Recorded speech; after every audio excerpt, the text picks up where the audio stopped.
اگر ہم پر زکوٰۃ فرض ہے نہیں نکال رہے ہیں تو زکوٰۃ ہم بھی کھا رہے ہیں، اپنی اولاد کو بھی کھلا رہے ہیں۔ سمجھ رہے ہو نا؟ ارے بھائی جو زکوٰۃ ہم پر فرض ہو گئی نہیں نکالو گے تو خود کھا رہے ہو کہ نہیں کھا رہے؟ اپنے بال بچوں کو کھلا رہے ہو کہ نہیں کھلا رہے؟ کوئی کہے کہ لو زکوٰۃ تو کہو کہ ہم زکوٰۃ لیں گے امیر ہو کے، تو پھر جو تمہارے اوپر زکوٰۃ ہے نہیں لے رہے ہو، تو جو تمہاری زکوٰۃ ہے نہیں نکال رہے ہو تو زکوٰۃ ہی تو تم کھا رہے ہو۔ سیدنا ابو بکر صدیق رضی اللہ تعالیٰ عنہ کا فرمان ہے، اگر 1 روپیہ 1 درہم زکوٰۃ کا باقی رہ جائے گا تو قیامت کے دن جب تم جنت میں جانے لگو گے تو آپ نے فرمایا میں روک لوں گا اور جہاد کروں گا کہ تمہارا اتنا زکوٰۃ کا مال باقی رہ گیا۔ اس لیے زکوٰۃ فرض ہے اور یہ ایک قرض ہے، جب تک ادا نہیں کرو گے اس قرض سے فارغ نہیں ہوگا۔ نماز فرض ہے، یہ ایک قرض ہے، اسے ادا کرنی پڑے گی۔ حج ایک فرض ہے، یہ ایک قرض ہے، نہیں ادا کرو گے تو یہ تمہیں اس کا وبال تم پر رہے گا، اس کا تمہیں حساب دینا ہوگا اللہ کا۔ اس لیے کہ اللہ کا حکم، یہ اللہ کا قانون ہے، اللہ نے تمہیں اس لائق بنا دیا تو تم زکوٰۃ کی فرائض کو، فرضیت کو سمجھو۔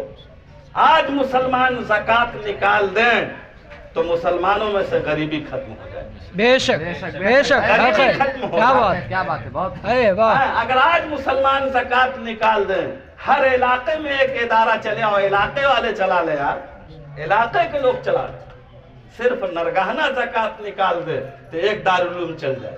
بے شک بے شک، صرف ہمارا زکوٰۃ نکال دے، میں کہتا ہوں ایک دارالعلوم چل جائے، ہر جگہ ایک دارالعلوم چل جائے، ایک بھی بچے بچیاں جاہل نہ رہ جائیں۔ دین انشاءاللہ کل بھی ایسے پھولا پھلا تھا اور قیامت تک پھولتا پھلتا رہے گا۔ شرط یہ ہے کہ اپنی زندگی گزارنے کا ایک اصول ہمیں بنانا ہے، ایک طریقہ ہمیں بنانا پڑے گا، سمجھ رہے ہیں نا؟ اس لیے ہمیں آپ کو چاہیے کہ نماز روزے کی پابندی کرو، تقوی اختیار کرو، گناہوں سے بچو۔ ایک دن قبر کے اندر چلنا ہے، آخرت اللہ کے ہاں ہمیں اپنی زندگی کا حساب دینا ہے۔ کیا بھروسہ اس زندگانی کا، انسان بلبلا ہے پانی کا، چاہتے ہوئے بھی موت آئے گی اور نہ چاہتے ہوئے بھی موت آئے گی۔ یاد رکھو جب موت آنی ہے اور مرنا ہے تو اپنے آخرت کی بھی فکر کرو، تاکہ اللہ کے سامنے ہم لوگ منہ دکھانے کے قابل رہیں، لائق رہیں، اور ہماری اور آپ کی نجات ہو، بخشش ہو۔ یہی چند کلمات اس لیے بولنے کے لیے آپ کے سامنے حاضر آئے، اس لیے کہ بڑا بگڑا وقت چل رہا، بہت بگڑا ہوا، ہر ہاتھ میں موبائل ہے، رات میں 11 بجے تک موبائل لوگ چلاتے ہیں، صبح 8 بجے تک سوتے ہیں، 8 بجے تک سوتے ہیں۔ کیا ہوگا؟ اس قوم کی حالت کیا ہوگی؟ اس قوم کی حالت کیا ہوگی جو رات میں 11 بجے تک موبائل چلائے اور 8 بجے تک بستر پر پڑی؟